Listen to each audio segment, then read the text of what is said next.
I'm excited. So I'm at the Greyfriars. I believe this is the church.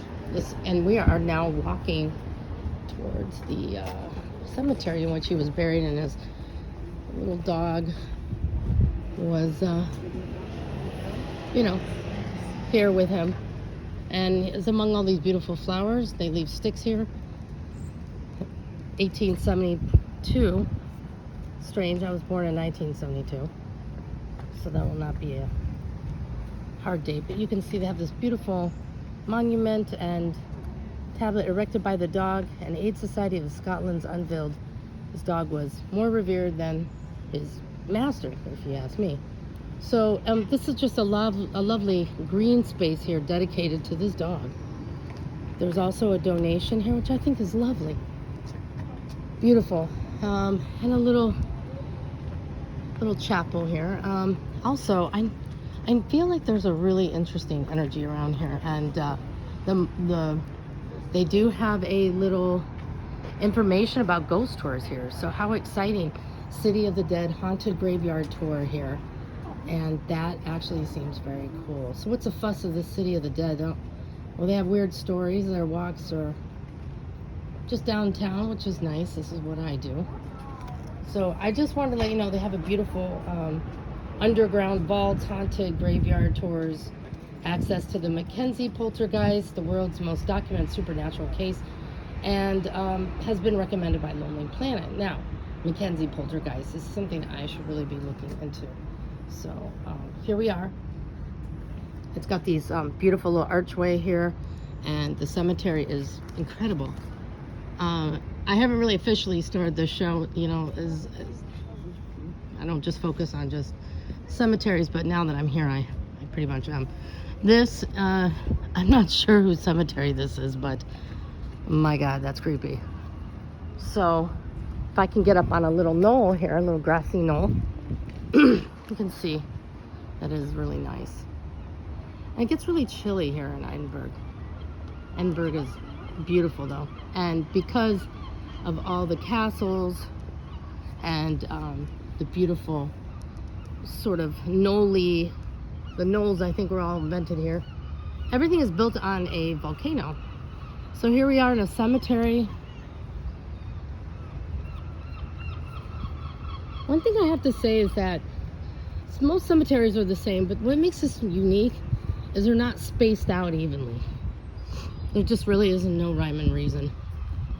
And I feel like they're a little more decorative and a little more, I would say a little more full of grass. They just kind of let it go as is. Because a lot of these buildings are made out of limestone. They can't disturb it, because the more you scrub at it to clean it, it just disintegrates it. So here's some little areas, and I'm gonna be pulling out the meter so we can see what's going on here. I'm sure there's gonna be a lot of activity here. I think this is something that I could really get into. Okay, so the meter has some activity going on here. This is what they call an EMF reader, the electromagnetic frequency. It is not so much activity, but I'm sure at night it will be. So a lot of these cemeteries are just basically rooms. I'm not really sure if they barbecue in there or the way they pray in here, but we're just gonna do a little meter. I don't want to disturb the dead. And as you can see, it is going off. Yeah, so maybe not mess around too much here. So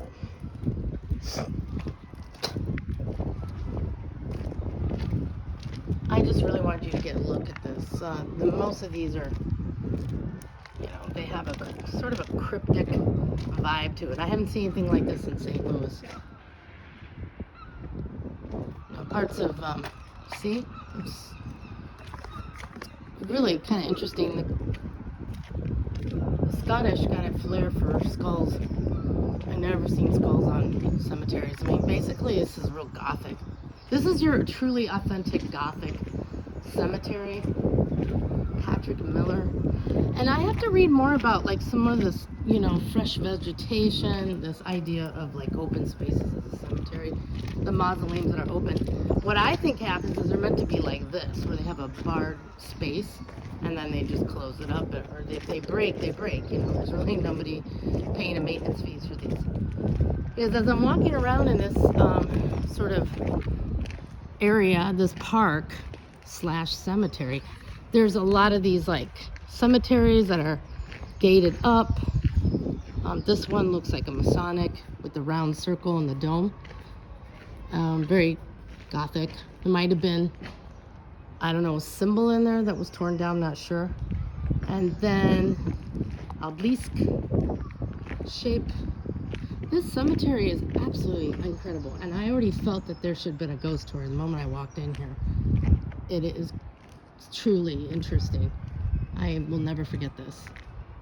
And just the artwork itself is pretty cool. Now it's a hilly knoll and the skies are blue, but I'm getting a like definitely like chilly vibe here. I had to buy a scarf right away because it was so cold.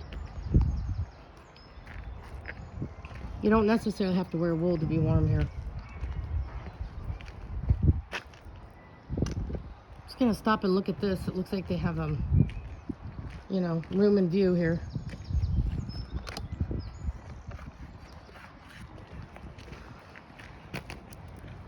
And for anybody who's really interested in graveyards, this might just take the cake.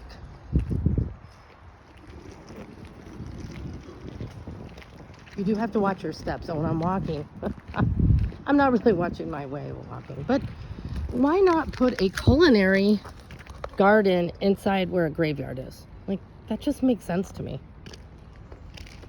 They celebrate the dead more than they sort of, to me, to put a graveyard inside of a park is truly phenomenal. Or to make it so beautiful. I mean, all graveyards sort of have the same idea. There's bodies, but for some reason I get the feeling that they really sort of celebrate these people's lives in ways that they don't do in other countries, you know.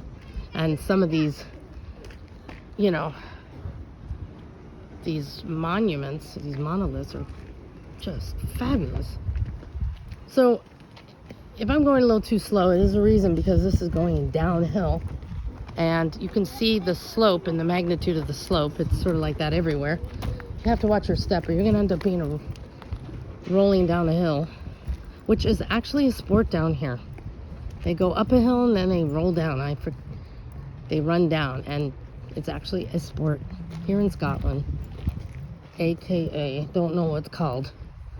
And if anybody knows, please put in the comments. So now we're headed, you know, out of this graveyard. You know, just be careful, because as I know, as we go down, they get less fancy. Now, my name is Heather. If any of you know, I am a ghost tour guide in Chicago. So it's really exciting to be here in a different country, in Scotland. And this is mainly Edinburgh. It's more of a sort of college town, so the population has actually tripled. See a lot of our university. There's apparently more students here at the universities than there are children growing up. So whether people make a life of it of their own here, not certain, but it is a lovely town. I would not mind going to school here. I felt the same way when I was in Germany, when I was in Stuttgart and some other really fascinating places where they had universities, and it was just very quaint and beautiful. So I hope you're enjoying this. And as you know, I'm here to show different things all over the world, different stories, and we'll be moving on to the next place.